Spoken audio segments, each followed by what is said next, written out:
What's going on, my pretty pandas? It's your huggable hipster here, and wait a second. Wait, no, something's not right. Something's not right. That's better. My name is Huggable Hipster, and yes, this is a channel takeover. Welcome, welcome, welcome. I hope you guys are having a wonderful day, a wonderful evening, wherever you are in the world. So in today's video, we're going to be discussing a hot topic that happened with Jessica Price, who was fired by ArenaNet. Now, why was she fired, do you ask? She was fired because she was arguing with a fan on Twitter. By the way, don't ever do that. She was arguing with a fan on Twitter over Guild Wars 2 MMO. She said she felt betrayed by the company and that they folded like a cheap card table when confronted by a toxic fandom. Now, if you know about the situation, you obviously know she had this entire rant and a few people decided to chime in, and this one person in particular, we all know never to get into Twitter rants, Twitter fights. It's like getting into a Facebook fight. Nobody ever wins. But in this instance, the person who was commenting back to Jessica Price was a streamer and YouTuber by the name of Darior. I'm looking at the name right now and I can't pronounce it. Sorry if I mispronounced that name. But in this Twitter thread, she was talking specifically about the differences between the writing styles for characters for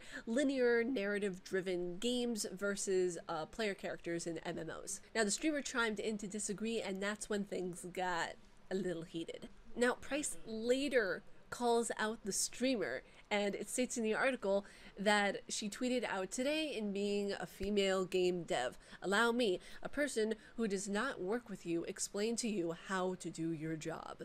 There are better ways of handling this situation than to go straight for the jugular, but I'll get into that in a moment. Now, this tweet and many others in which she was kind of playing the feminist card.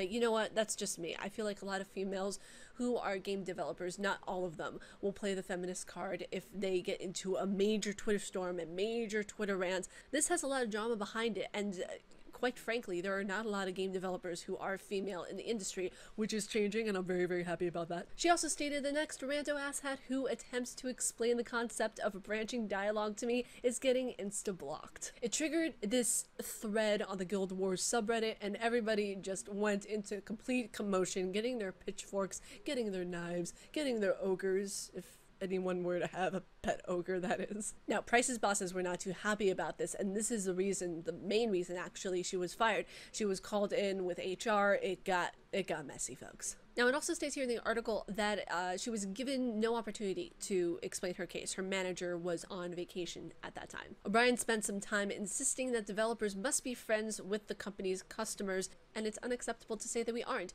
Even when we are not on the clock, he told me I'd look back and regret this because we were doing great work and I'd ruin it. Now, that's a very bold and blunt statement to make, especially to one of your employees, to say the least.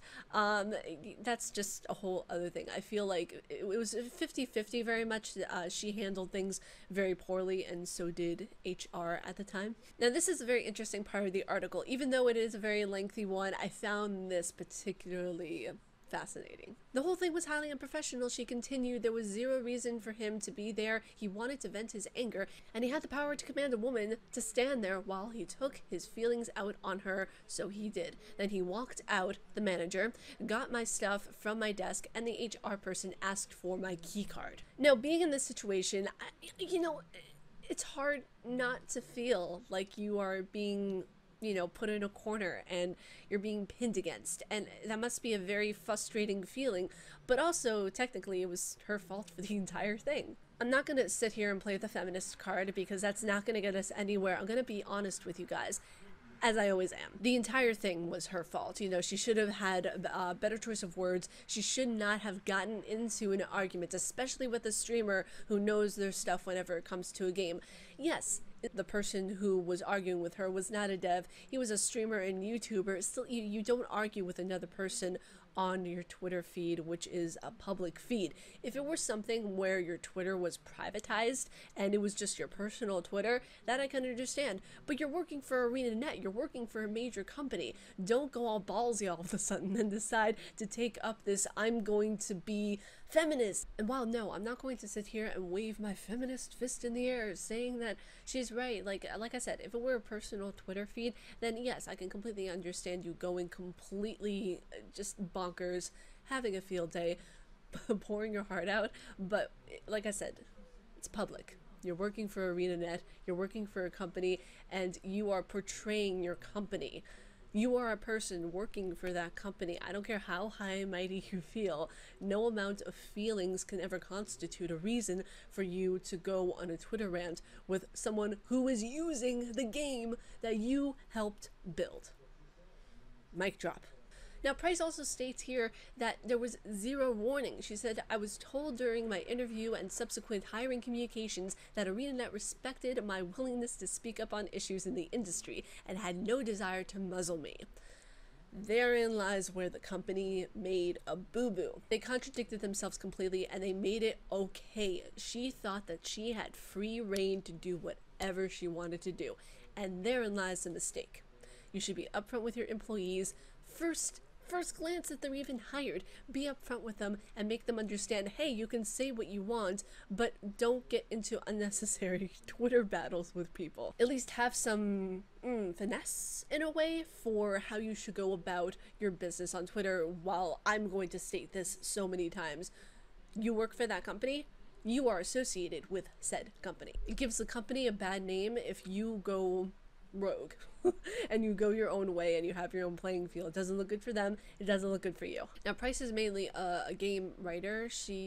That's what her career is based off of, so I highly associated with this because I used to work in a gaming company as a writer, and there was, being the only female writer at the time in the company that I used to work at, it was very tricky. I had to walk on eggshells constantly, but that's a story for another time. With Price, she has a very feministic attitude towards this entire thing. And you know what? I'm going to play devil's advocate for a moment and say, did the company have a secret agenda? Did they have a hidden ideal of what they wanted their ideal woman employee to be? Why was it at this time that she was fired and no other times for the multitude of opportunities that she has and has had taken to speak out on certain subjects? Why wasn't she fired then, and why was she fired now? That's the question that really needs to be understood and taken into account. Now, the entire article is really interesting. It includes a statement that following the interview with Price, Polygon asked for a comment from ArenaNet, and they sent one over to them, which you guys can pause the video and read it right here. So, long story short, do we think that Jessica Price is responsible for the actions in which got her fired from ArenaNet? Absolutely, absolutely. There is no need to get into a Twitter rant or a Twitter feud with someone, especially a user of your game. Also, do I think ArenaNet has some work to do on the way that they compose and they handle things such as this in forms of hiring writers and the entire process of HR and communicating with their employees effectively? Yes, I do. I completely do. So it's 50-50. She had some things that she wanted to vent and she did a very poor job of venting them in the correct manner, and ArenaNet has a lot of things that they need to work out, especially with their employees. So there is no just one side is terrible. Both sides are at fault here, and I feel like both sides are being pinned against one another to make each other look bad, which isn't cool at all. But I'm sure you guys can find multitudes more articles about this topic. It's everywhere in the gaming community, Reddit, just absolutely everywhere. But if you guys like my face and what I do, please be sure to subscribe to my channel. But stay casually nerdy, and I will talk to you all on my channel. Peace.